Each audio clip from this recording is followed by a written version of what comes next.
पता है कि कैसे होगा जन्म मृत्यु से छुटकारा? आइए जानते हैं इस वीडियो में। ये राधा स्वामी पंथ, जय गुरुदेव पंथ, सत्ता सौदा सिरसा वाले का पंथ, या और भी किससे तो बात कर लो, सब ये कहते हैं परमात्मा निराकार है। चाहे कोई राम कृष्ण का पुजारी है और विष्णु जी की मूर्ति रखे, हम भी ऐसे ही करते थे।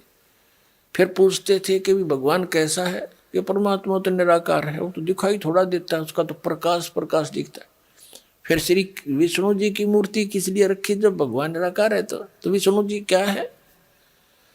तो हमारा ज्ञान कोई आधारित नहीं था। हमारा जो ज्ञान है ये विचलित था, निराधार था। अब जैसे गीता जी अध्याय नंबर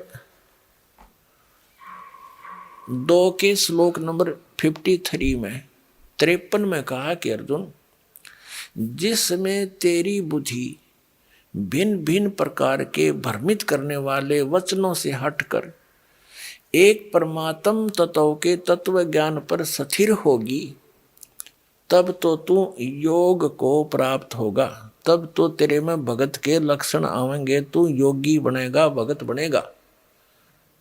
तो दास आपको ये भिन्न भिन्न प्रकार के भ्रमित करने वाले वचनों से हटाकर और उस एक तत्व ज्ञान पर स्थिर करना चाहता है। उसके लिए आप जी को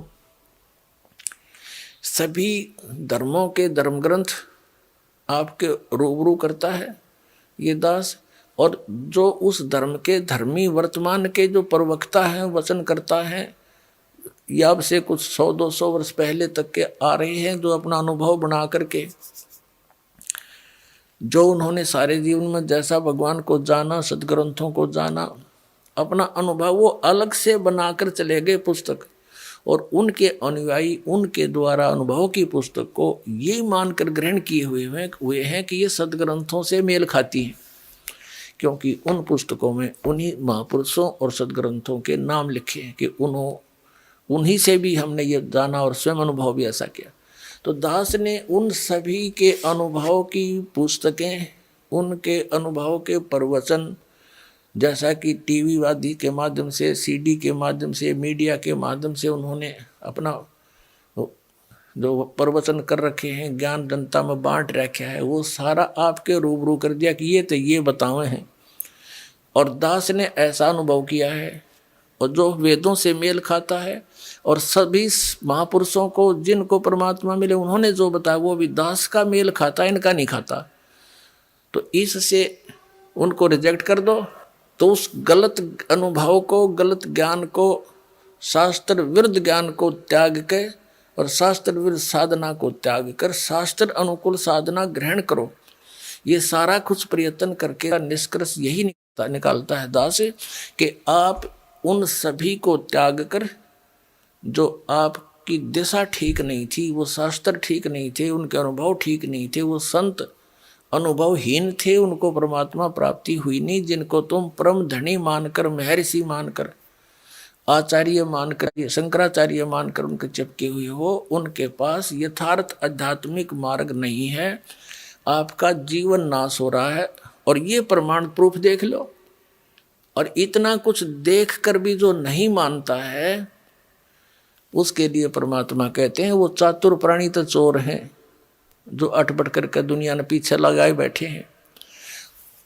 कहते हैं चातुर प्राणी चोर हैं, ये मूड मुग्ध हैं, ठोठ, इतना ज्ञान देखकर, प्रमाण देखकर भी उनके चिपके बैठे हैं, वो हैं मूड ठोठ, बिना अकल के, और वो संतों के नहीं काम के, उनको दो गल जोट।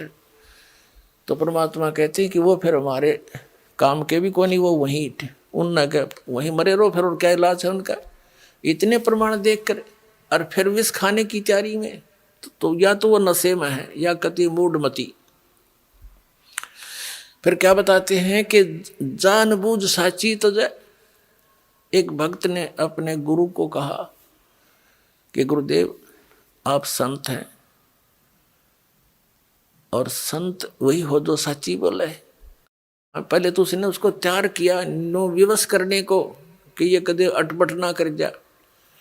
और भगत भगवान के मार्ग में झूठ बोलो भगत कैसा? कहाँ बेटा बच्चा ऐसा ही है कि आप अपनी आत्मा से बताइए जो पुस्तक ये मैंने पढ़ी है और ये आपके अनुभव के विपरीत है, या सच्ची है या झूठी।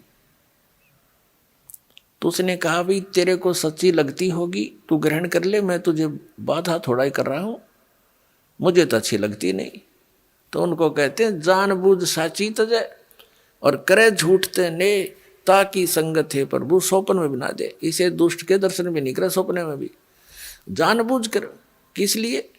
सिर्फ अपनी वो मेहनता ही ना छूटे, और कलगदा बनेगा वह मेहनता ही वहाँ छूटेगी, फिर मारेगा कड़म लठ कुमार डायमंड का बोरा कमर पर होगा।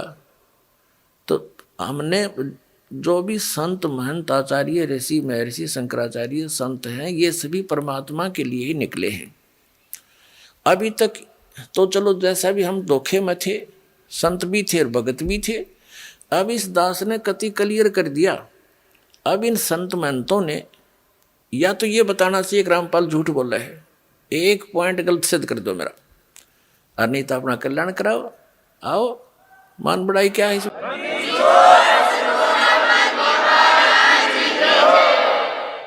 अब जैसे एक डॉक्टर है और डॉक्टर के पास औषधि की खोज होगी, आपका वो रोग है, उसमें मान बढ़ाई की है। डॉक्टर का काम तो दवाई देना, मरीज का काम लेना और खाना। उसमें के कौन बड़ा और कौन छोटा?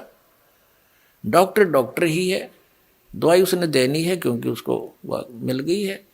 तो दास के पास इस जन्म मरण के दीर्घ रोग को नाश करने की वो यथार्थ औषधि यथार्थ मंत्र हैं, जो आज तक न ब्रह्मा जी को प्राप्त हुए, न विष्णु जी को, न शिव जी को। वो दास के पास उपलब्ध।